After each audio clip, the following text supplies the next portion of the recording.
Berdasarkan rekaman geologi, bumi terus mengalami perubahan sejak keberadaannya. Perubahan tersebut dipicu oleh adanya proses di dalam dan di luar bumi.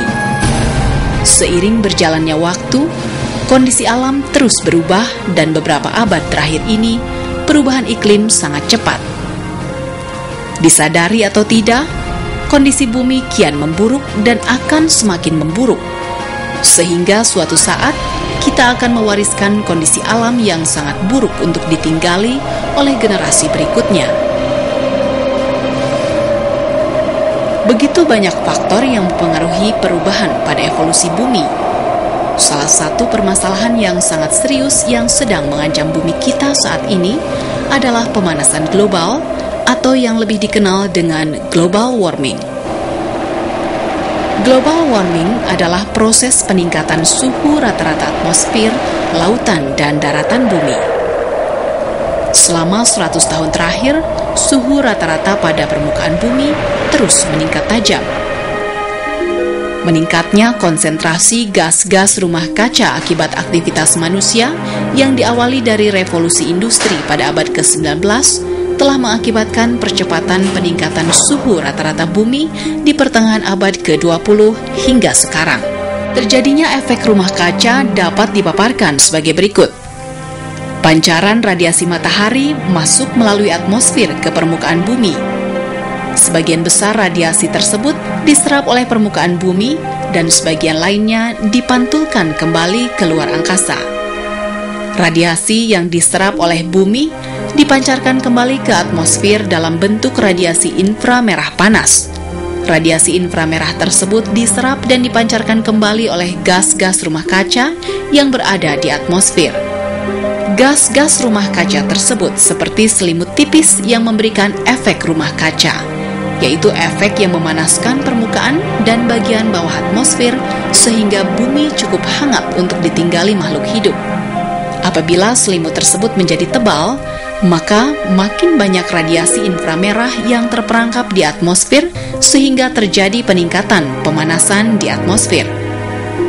Gas-gas rumah kaca antara lain berupa uap air, karbon dioksida, metana, nitrogen oksida, dan lain-lain.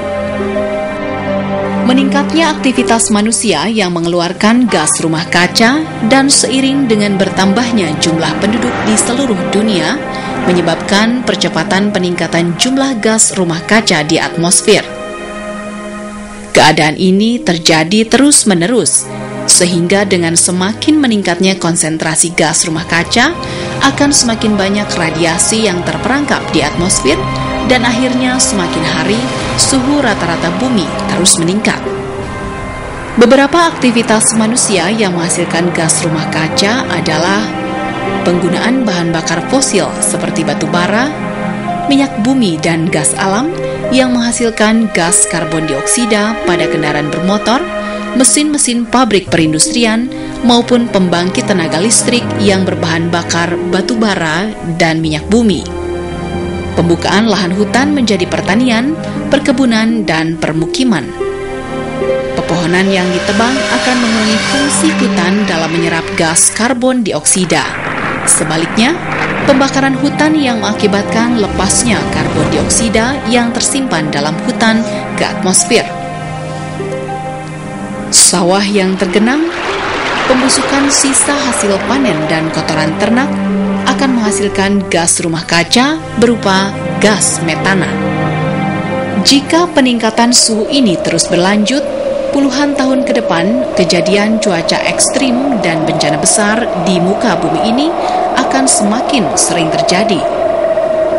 Sebagian dampak dari pemanasan global sudah mulai terjadi, seperti naiknya rata-rata permukaan laut akibat mencairnya gletser di kutub utara dan kutub selatan.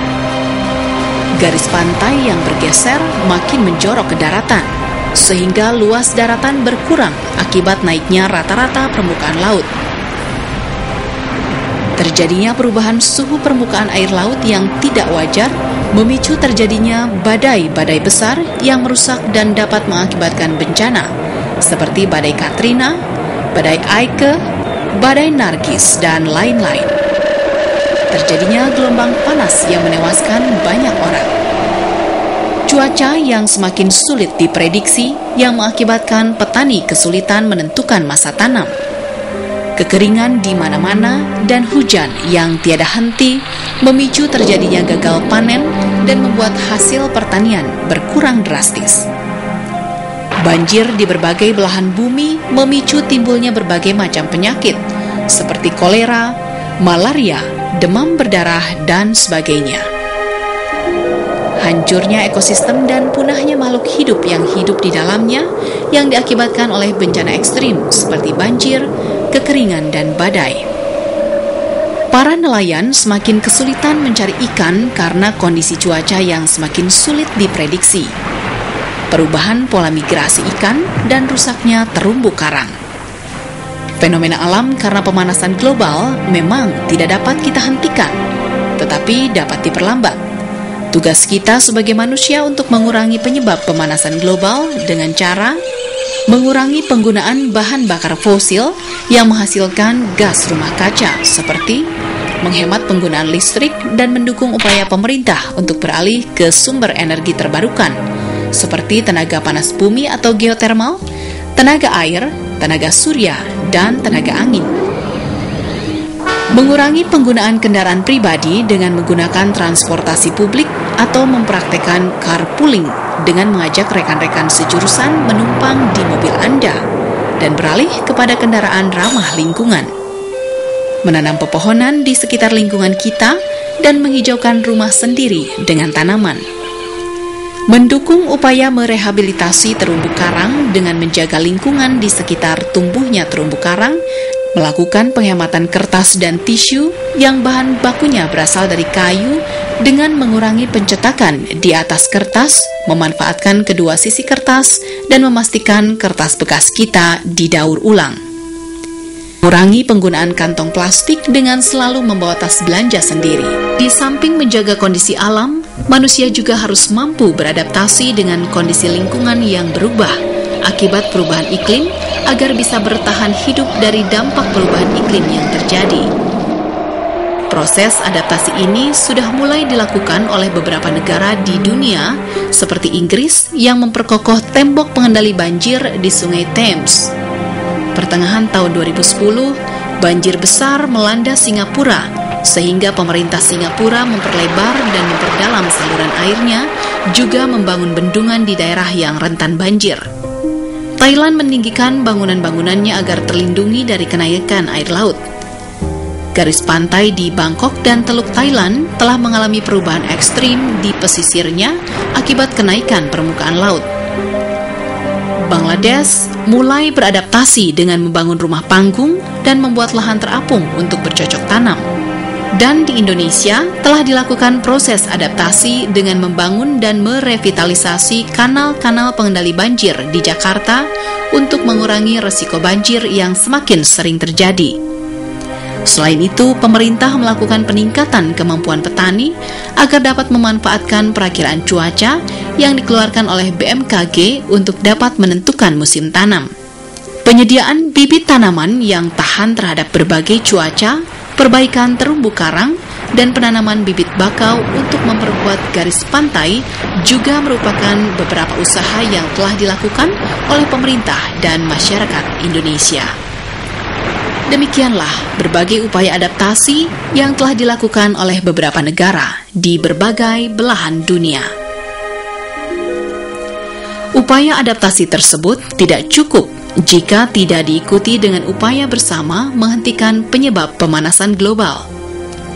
Jika tidak ada usaha untuk menghambat pemanasan global, dalam 100 tahun ke depan, diproyeksikan beberapa daerah tidak akan lagi bisa menjadi area pemukiman. Mari mulai dari diri sendiri untuk melakukan langkah nyata memperlambat laju pemanasan global di muka bumi. Telah tampak kerusakan di darat, di laut disebabkan karena perubahan tangan manusia, supaya Allah merasakan kepada mereka sebagian dari akibat perbuatan mereka, agar mereka kembali ke jalan yang benar.